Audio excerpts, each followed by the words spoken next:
News live Amarkantak से विशेष coverage. Amarkantak में घट तो जंगलों का साया, अवैध कटाई से मौसम में बदलाव, पर्यावरणविदों ने जताई चिंता।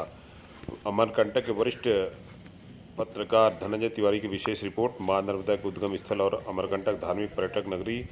अमरकंटक में लगातार हो रही अवैध वन कटाई ने पर्यावरण संकट को जन्म दे दिया। कभी घने और सघन जंगलों से आच्छादित यह क्षेत्र आज लकड़ी माफिया और अनियंत्रित शहरीकरण की मार झेल रहा है। परिणाम स्वरूप यहाँ का मौसम, वर्षा चक्र और वन्य जीवों का अस्तित्व गहरी चिंता का विषय बना हुआ है। जैव मंडल पर गहरा प्रभाव असर डाल रहा है। अमरकंटक वन क्षेत्र अचानक मार अमरकंटक संरक्षित जैव मंडल का है हिस्सा है, जो औषधि पौधों और जैव विविधता के लिए विश्व प्रसिद्ध है। यहाँ जंगल नर्मदा सहित अनेक नदियों का उद्गम स्थल है, जो करोड़ों लोगों के जीवन से जुड़े। किंतु जंगलों की अंधाधुंध कटाई से यहाँ का पारिस्थितिक संतुलन डगमगाने लगा है। जंगल केवल हरियाली नहीं बल्कि जीवन का श्वास है। यदि यही नष्ट हो गए तो आने वाली पीढ़ियों को इसका गंभीर खामियाजा भुगतना पड़ेगा। बदलते मौसम के संकेत, बढ़ता तापमान। स्थानीय निवासियों का कहना है कि अब पहले जैसे कड़ाके की ठंड नहीं पड़ती। गर्मियों में पारा तेजी से बढ़ रहा है, जिससे लोग एसी और कूलर पर निर्भर होने लगे हैं।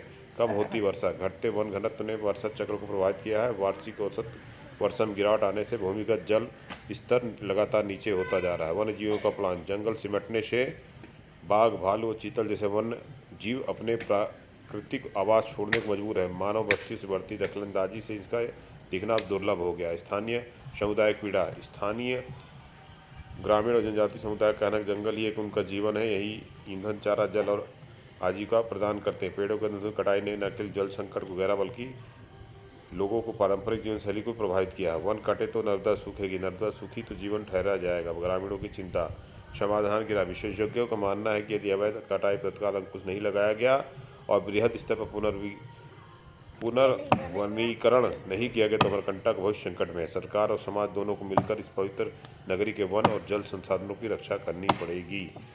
अमरकंटक से विशेष कवरेज धनंजय तिवारी की। कहाँ के हो? कितने के बेचते हो? कहाँ से लाते हो? गिरे पड़ेगा। हाँ, कहाँ नाम तुम्हारा? जयतराम। है? जयतराम। पूरा नाम? जयतराम बैगा। बैगा।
नहीं करने का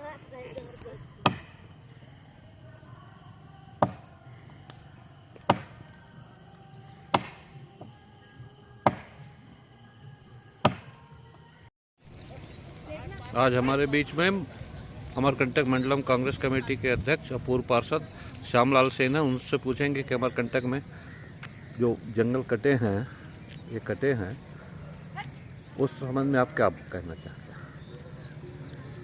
नर्मदे हर सबको। विगत आज करीब 10 सालों से, आज से 1 साल से 1.5 साल पहले तक बहुत भारी मात्रा में जंगल कटे। जंगल कटने से यहाँ से तापमान में भारी बदलाव आया है, जिसकी वजह से गर्मी बढ़ गई, वर्षा कम हो रही है। वर्षा कम होने से नर्मदा का जल स्तर घटता जा रहा।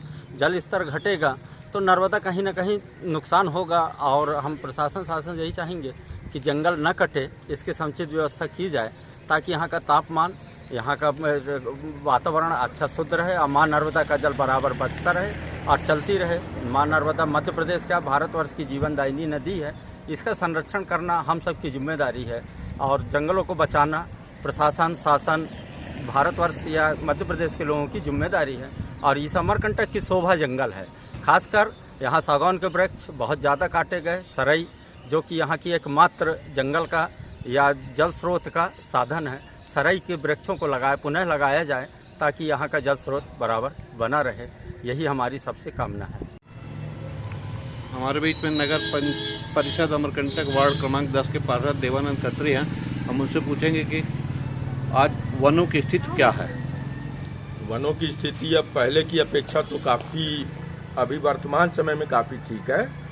पूर्व में जिस तरह से वनों की कटाई हुई है, इसके पहले आज से 8-10 साल 15 साल पहले साल बोरर के नाम से और पर्यावरण के नाम से अन्य चीज़ों पे, लेकिन अभी वर्तमान में स्थिति काफ़ी अच्छी है और वृक्षारोपण भी काफ़ी स्तर में कराए जा रहे हैं।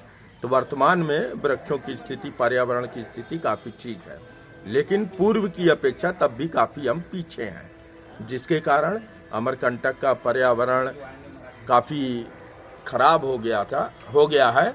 और यहाँ जो स्थितियाँ थी, जैसे अब पर्यावरण कम होने के कारण यहाँ का टेम्परेचर बहुत हाई हो गया है। नहीं तो पहले तो अमरकंटक में यहाँ 4 महीने सिर्फ सूरज निकलता था, 8 महीने यहाँ सूर्य के दर्शन नहीं होते थे, लेकिन अब वैसी स्थितियाँ नहीं है। पहले तो इस महीने में सितंबर महीने में तो हम लोग बिना कंबल और बिना आग के बैठ नहीं पाते थे, लेकिन अब वो स्थिति नहीं है। अब काफ़ी टेम्परेचर यहाँ का बढ़ गया, गर्मी पड़ने लगी है और ठंडी का तो अब नामो निशान नहीं है। हालांकि वन की कटाई में हम काफ़ी कुछ सफल हुए हैं। जो पहले घरों में, हर घर में लकड़ी का उपयोग किया जाता था, उसमें हम लगभग 90% सफल हुए हैं। और हर घर में अब गैस चूल्हे का इस्तेमाल किया जाता है, होटलों में गैस चूल्हे का इस्तेमाल किया जाता है, और लकड़ी का जो कटाई है और जो घरों में इस्तेमाल किया जाता है वो काफ़ी हद तक कम हो गया है। किंतु अभी भी हम काफ़ी पीछे हैं, उसके लिए हमें और प्रयास करना पड़ेगा और मिलजुल के प्रयास करना पड़ेगा ताकि हम पर्यावरण को और ज़्यादा से ज़्यादा बचाएं, संरक्षित करें और सुरक्षित करें।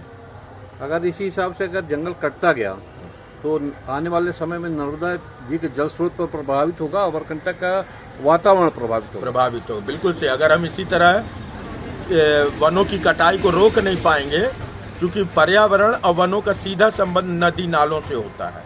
अब यहाँ नर्मदा नदी है, अगर हम वृक्षों की सुरक्षा करेंगे, पर्यावरण को सुरक्षित रखेंगे, तो हमारी नर्मदा माई भी सुरक्षित रहेगी, नर्मदा नदी भी सुरक्षित रहेगी। अगर हम उधर ध्यान नहीं देंगे और बेतहाशा वनों की कटाई करेंगे, पर्यावरण के प्रति हमारा ध्यान बिल्कुल नहीं रहेगा, तो फिर नर्मदा नदी भी धीरे धीरे सूख जाएगी और कुछ पुरानी नदियों के तरह ये भी धीरे धीरे विलुप्त होती रहेगी। इसलिए हमारा पहला कर्तव्य है कि हम वनों को कटने से बचाएं, सुरक्षित रखें उन्हें और पर्यावरण पर विशेष ध्यान दें और उन्हें उनके तरफ हम ध्यान दें ताकि हमारी नर्मदा नदी भी सुरक्षित रहे। आज हमारे बीच में पश्चिम बंगाल कलकत्ता से पर्यटक तीर्थयात्री आए हैं। हम उनसे पूछेंगे कि अमरकंटक में पूर्व की अपेक्षा मौसम का परिवर्तन हुआ, वातावरण परिवर्तित हुए हैं, वृक्ष कटे हैं, आप क्या सोचते हैं?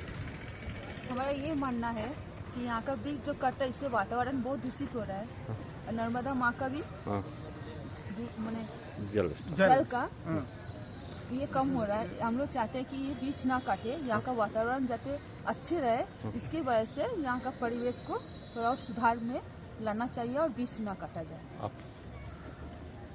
हम हर साल यहाँ आते हैं, यहाँ का वृक्ष काटने से यहाँ का वेदर जो ठंडी जो वातावरण है, परिवेश है, वो ज़्यादा हो गया, वेदर गर्म लगता है उसको।